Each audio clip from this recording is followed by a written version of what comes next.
તો ભાભી હજુ અહીંયા જ પોતા મારો છો? આ હોલમાં ક્યારે મારશો? 5 જ મિનિટ. હા પતે ને એટલે કરી નાખો. લાગે છે તમારા હાડકા હરામ ન થઈ ગયા છે. મમ્મીને કહીને સર્વિસ કરાવવી પડશે. તું આળસની વાત કરે છે? સવારની ઉઠીને ત્યારથી 5 મિનિટ પોરો નથી ખાધો. અરે પેટમાં કાંઈ અનાજ પણ નથી નાખ્યું. આ ઘરના બધા કામ કર્યા અને તું આળસની વાત કરે છે? ઓ ભાભી, હા તમારા હાડકા છે ને હરામ ન થઈ ગયા છે. આ દિવસમાં 4 ટાઈમ ખાવા જોઈએ છે તમારે. અને કામનું કહીએ ને એટલે બહારનું તો ઊભું જ હોય. સ્નેહા, હા કેવી રીતે વાત કરે છે તું ભાભી સાથે? તમે અમારી વાતમાં વચ્ચે ના બોલો ને તો જ સારું છે. હા ભાઈ, ઘર હોય ને ત્યાં તો આવું ચાલ્યા જ કરે. અરે ભાભી, એ જે રીતે તમારી સાથે વાત કરે છે એ યોગ્ય નથી. ભાઈ, જેની સાથે ભગવાને જ અન્યાય કર્યો છે, લગ્નના 6 મહિનામાં જેનો પતિ સ્વર્ગમાં જતો રહ્યો છે, એના માટે શું યોગ્ય ને શું અયોગ્ય ચાલ્યા કરે. હવે તમારે ઓફિસ જવાનું મોડું નથી થતું? તારી સાથે હું સાંજે વાત કરીશ.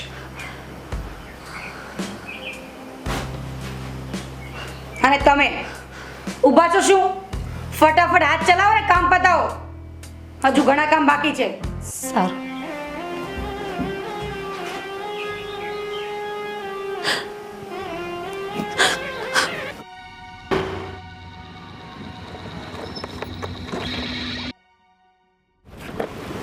અરે મનોહર શેઠ, તમે અહીંયા આમ રસ્તા ઉપર કેમ ઊભા છો?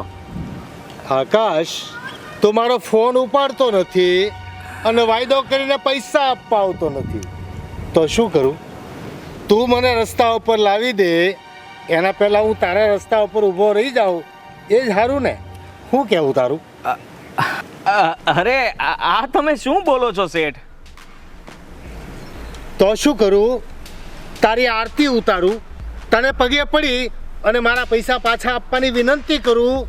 તું કાંઈ સીધી રીતે તો મારા પૈસા આપે એવો છે નહીં. અરે નાના શેઠ, એવું કંઈ નથી. આ તો થોડો સમય ખરાબ ચાલે છે. બાકી તમારા પૈસા તો દૂધે ધોઈને પાછા આપી દેવાનો છું. એ ભાઈ, પાણીથી ધોઈને આપીશ ને તોય ચાલશે, પણ જો હવે હું વધારે રાહ જોઈ શકું એમ નથી હો. મારા પૈસા મને પાછા આપ. શેઠ, મને થોડી મોહલત આપો. હું તમારા પૈસા વ્યાજ સહિત પાછા આપી દઈશ. ઠીક છે, તને મુદત જોઈએ છે ને? 2 દિવસની મુદત આપી તને, જા. પણ 2 દિવસમાં જો પૈસા નથી આપ્યા તો હું તારા ટાંટિયા ભાંગી નાખીશ અને સિગ્નલ ઉપર કટોરો લઈને ભીખ માંગવા બેહાડી દઈશ. ખબર છે તને? ભલે શેઠ, હું જલ્દી તમારા પૈસા પાછા આપી દઈશ. આભાર તમારો. હા, જા.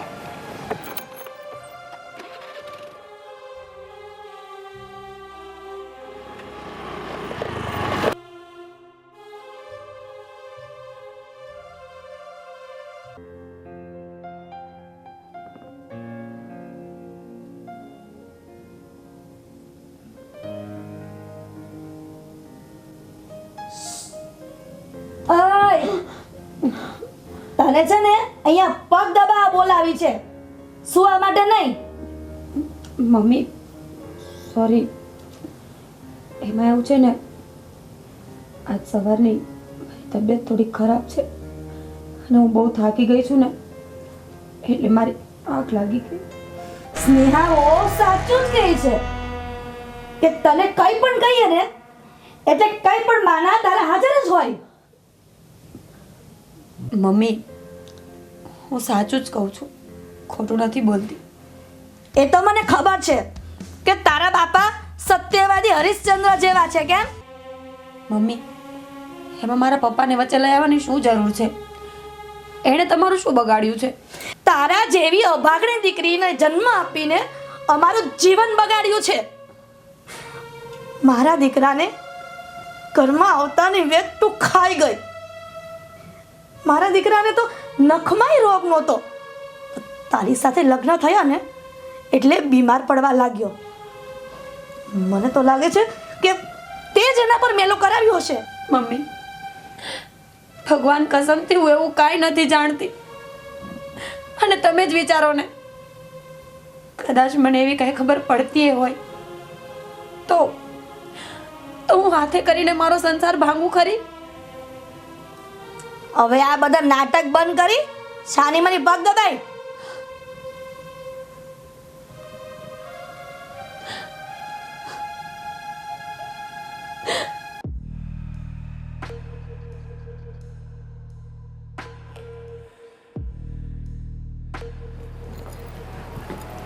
અરે મનહર શેઠ, આવો આવો. હું બેહવા નથી આવ્યો. આકાશ છે ઘરમાં? ના, આકાશ તો નથી, એ બહાર ગામ ગયા છે. કંઈ કામ હતું? મારે એનું કામ હતું. હું એના માટે એક નવું કામ શોધીને લાવ્યો છું. 4 રસ્તા ઉપર બેસીને ભીખ માંગવાનો. શેઠ, આ તમે શું બોલો છો?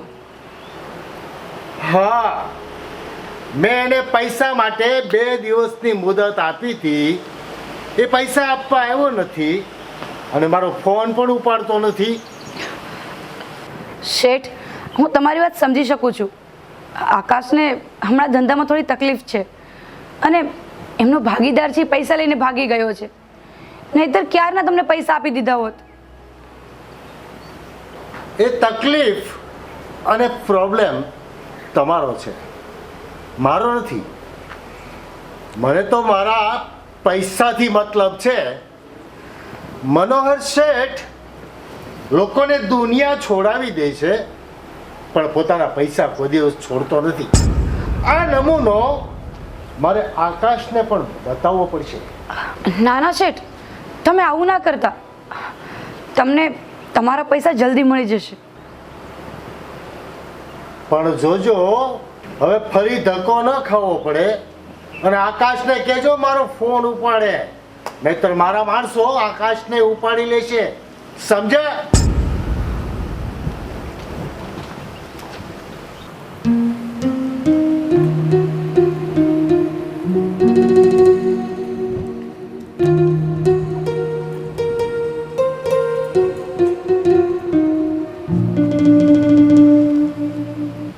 સ્નેહા, સ્નેહા, હા મમ્મી. તું ક્યાં ખોવાયેલી છે? મમ્મી, હમણાં પેલો મનોહર શેઠ આવ્યો હતો અને પૈસાની ઉઘરાણી કરતો હતો. એણે કીધું છે કે મને જો 2 દિવસમાં પૈસા નહીં મળે ને તો આકાશ માટે સારું નથી. મારા દીકરાને હાથ તો લગાવે અને હાથ જ ભાંગી નાખીશ. પણ મમ્મી, એ બધા માટે ભલે વેપારી હોય પણ એના 2 નંબરના ધંધા ચાલે છે અને મને તો એની નજર પણ સારી નથી લાગતી.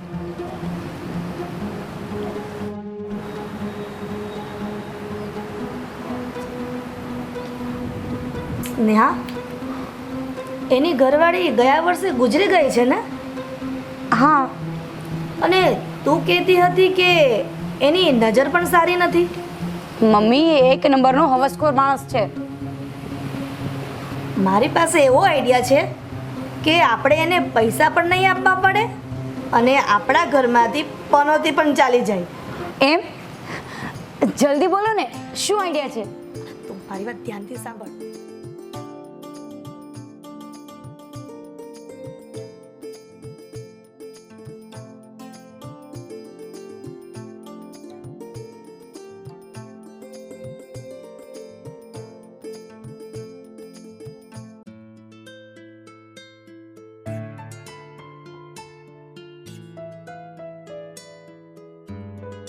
મારા પૈસા લાવ્યા છો? ના.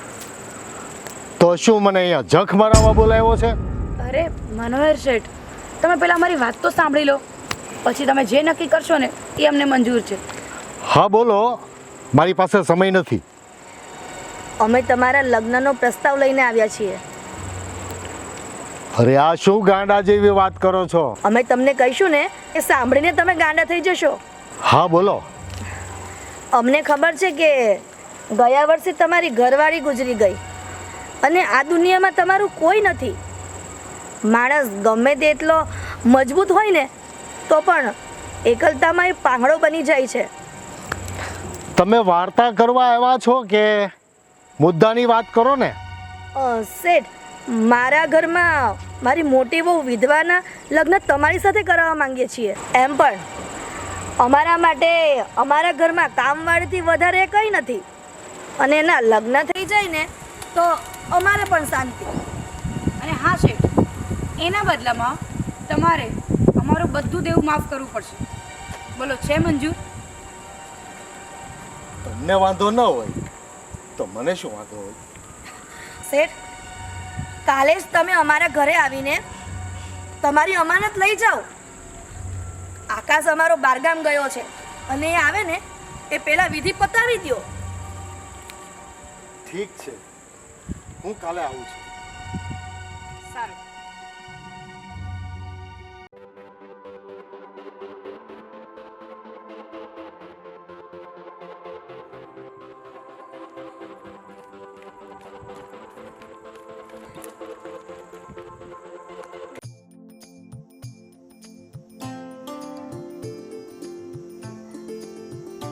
રામ રામ.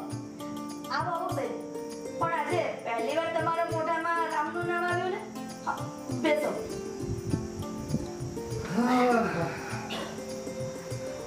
આજે શુભ કાર્ય કરવા આવ્યો છું ને એટલે. તમારી દુલ્હન તો રેડી છે.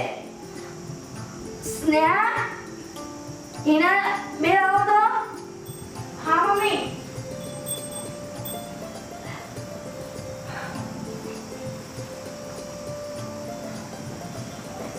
ભાભી,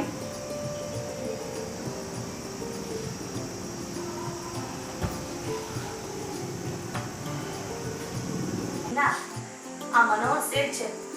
તું ઓળખે છે ને? હા. આજે એમની સાથે તારા લગ્ન છે. શું? મમ્મી, શું બોલો છો તમે? આ બોલવામાં થોડું ભાન તો રાખો. મમ્મી સાચું જ કહે છે, એ પણ વિચારીને. અમે જ તમારા લગ્ન એમની સાથે નક્કી કર્યા છે. સ્નેહા, તમે લોકો મને પૂછ્યા વગર આવું કેવી રીતે કરી શકો? તું મારી સાસુ નથી કે બધા કામ તને પૂછીને કરું. ચાલો રાણી, હવે વિદાયનો સમય થઈ ગયો છે. ચાલો. છોડો મને. હે, હા શું કરે છે તું? આકાશ, તમે તો કાલે આવવાના હતા ને? અરે એ બધું છોડ ને, આ શું ચાલી રહ્યું છે અહીંયા? તારે તો મારો આભાર માનવો જોઈએ. હું તારી ભાભી સાથે લગ્ન કરું તો ફાયદો તો તારો જ છે. હું તારું બધું દેવું માફ કરી દઈશ. શેઠ, એ મારા ભાભી છે. એ આ ઘરની કોઈ વસ્તુ નથી કે પૈસાના બદલામાં આપી દઉં. સ્નેહા, મમ્મી, તમને લોકોને શરમ નથી આવતી? સ્ત્રી થઈને તમે એક સ્ત્રીને વેચવા નીકળ્યા? અને શેઠ, મને છે ને તમારે દેવું માફ કરવાની કોઈ જરૂર નથી. હું તમારા પૈસાની વ્યવસ્થા કરવા માટે જ ગયો હતો. અને તમારા પૈસા, હા લો, હા તમારા પૈસા ગણી લેજો, વધારે છે. ને હવે નીકળો અહીંયાથી.